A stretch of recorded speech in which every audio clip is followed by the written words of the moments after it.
Muchísimas gracias. Muchas gracias, Jesús Martín, cuando supe que estarías acompañándonos como moderador en esta mañana. Me dio mucho gusto porque es muy grato tener, sin lugar a dudas, una posición objetiva aquí en el Senado, donde tanto se debate y lastimosamente en muchas ocasiones tanto se ideologiza. Yo quiero decirles que es un privilegio para todos escuchar al ministro Cosío. Y lo digo no solamente por esta mañana, sino por su comunicación asertiva, inteligente, objetiva, jurídica. Doctor, este Senado de la República se viste de inteligencia que tanto necesita, por cierto, este Senado, con usted esta mañana. Muchas gracias por su presencia. A mi amigo Salomón, a quien le debemos muy buenos debates ahora en la Cámara de Diputados, en este espacio legislativo, y quien además en términos de salud también esta nación le ha reconocido su trabajo. Muchas gracias, Salomón, por esta pluralidad de la mesa y por la posibilidad justo de que todos podamos hablar de quien hoy nos convoca, que es la doctora Lorian Jiménez Faibi. Déjenme decirles que la primera vez que yo vi a la doctora Lorian fue a través de un Zoom. La primera vez. En un debate, y me llamó la atención la lucidez de comunicar de la doctora Lorian. Y la vida nos ha llevado a acercarnos, formamos parte de un colectivo feminista, formamos parte de algunos espacios de discusión, incluso estamos en algunas ocasiones, a veces en algunos programas juntas. Y yo cuando vi que estaba ya publicado Las vidas que no contaron, le escribí en su chat personal y le dije: Lorian, este libro hay que presentarlo en el Senado de la República. Y todo llega, y ha llegado este día. Y quiero decirles que esta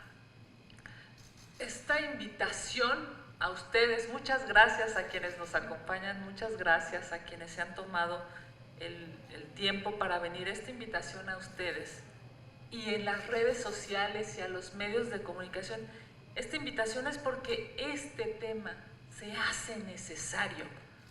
Se hace necesario reconocer qué se hizo bien, pero lastimosamente qué se hizo mal en esta pandemia, en este gobierno. Estamos aquí para hablar de un texto que aborda y presenta desde un punto de vista sí científico, pero también, como se ha dicho aquí, humano, la gran tragedia que ha representado para nuestro país la pandemia provocada por el SARS-CoV-2. Esta obra analiza de manera objetiva y crítica las decisiones y la tardía implementación de políticas públicas por parte de las autoridades mexicanas. La pandemia registró oficialmente el primer caso positivo en nuestro país en febrero de 2020. Sin embargo, este sería el primero de los más de 6 millones de casos que oficialmente se han reconocido por el gobierno. 6 millones de mexicanos han estado contagiados. Como se expone en esta invaluable obra, la pérdida de vidas humanas es un daño irreparable. Se truncan sueños, se truncan aspiraciones, dejan un vacío en sus círculos cercanos y como sociedad se trastoca en la vulnerabilidad al colectivo. Cito a la doctora, y soy la tercera que cita esta frase, pero es absolutamente ejemplificadora del libro. Dice la doctora: cada vida perdida es un pequeño universo que se quiebra. La pandemia evidenció las diferencias del sistema de salud en nuestro país. No obstante, y a pesar de la experiencia forzada que nos dejó la primera ola de contagios en nuestro país, no se replanteó la estrategia, como el GPS, efectivamente. Quienes tenían la posibilidad de hacer una nueva estrategia, simple y sencillamente se limitaron a repetir los errores cometidos. Desde el gobierno, la pandemia se manejó de manera ideológica. Pensaron en la rentabilidad política de las vacunas y no en la vida de los mexicanos. Hicieron oídos sordos a los especialistas, justo como la doctora que argumentaba y el gobierno no escuchaba. Muchos especialistas se cansaron de advertir que las políticas de prevención que se estaban implementando no funcionaban y resultarían a corto y mediano plazo insuficientes. Mientras en otras naciones se implementaban medidas serias y tajantes de contención, en México se decidió minimizar los efectos de esta enfermedad. Incluso antes de que llegara a nuestro país, desaprovecharon ese tiempo para poder construir una buena política pública. Basta recordar simplemente la tardía convocatoria al Consejo de Salubridad General, como bien lo ha mencionado el doctor Cosío. Dos de los principales responsables del manejo de la salud de nuestro país, el secretario Alcocer y el subsecretario López-Gatell, nunca reconocieron sus errores. Se dejaron llevar por la política y la ideología por encima de la evidencia médica. Fue vergonzoso escucharlos repetir una y otra vez, y abro comillas, ya se había domado la pandemia. Abro comillas, ya se estaba aplanando la curva.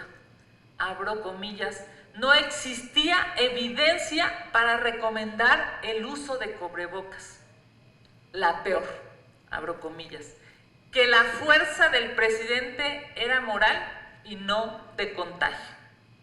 Como autoridades en el país, lo que se declara desde la responsabilidad del servicio público impacta en los mexicanos y repercute lamentablemente en lo que la gente piense, porque confía en sus autoridades.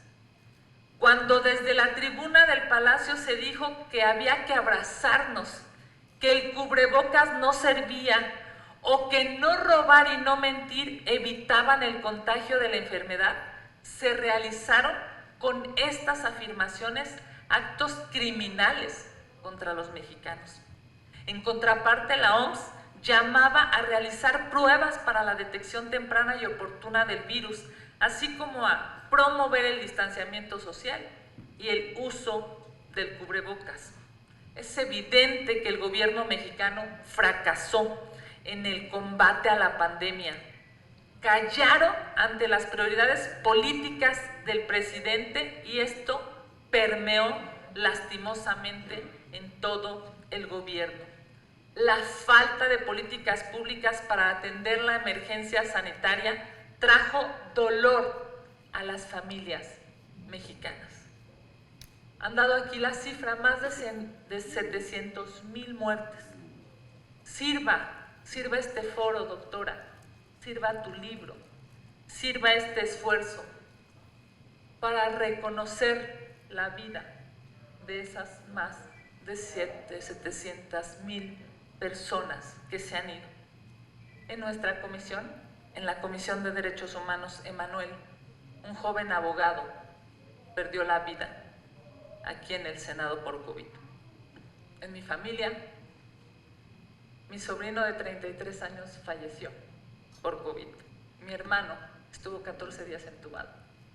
Cuando yo vi ese libro, doctora, sabía que se hace necesario para todas las familias de todo México decirles que esta es una gran oportunidad de sí contar en número a sus familiares, de sí contar ética y moralmente a sus familiares, y por eso estamos hoy aquí haciendo este ejercicio.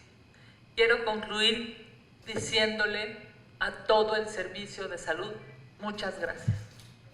Porque hoy la doctora aquí en el Senado de la República, en la Cámara Alta de este país, representa a todas esas mujeres, a esos hombres, a esos doctores, a esos enfermeros, a esos camilleros que arriesgaron su vida para salvar a otro mexicano.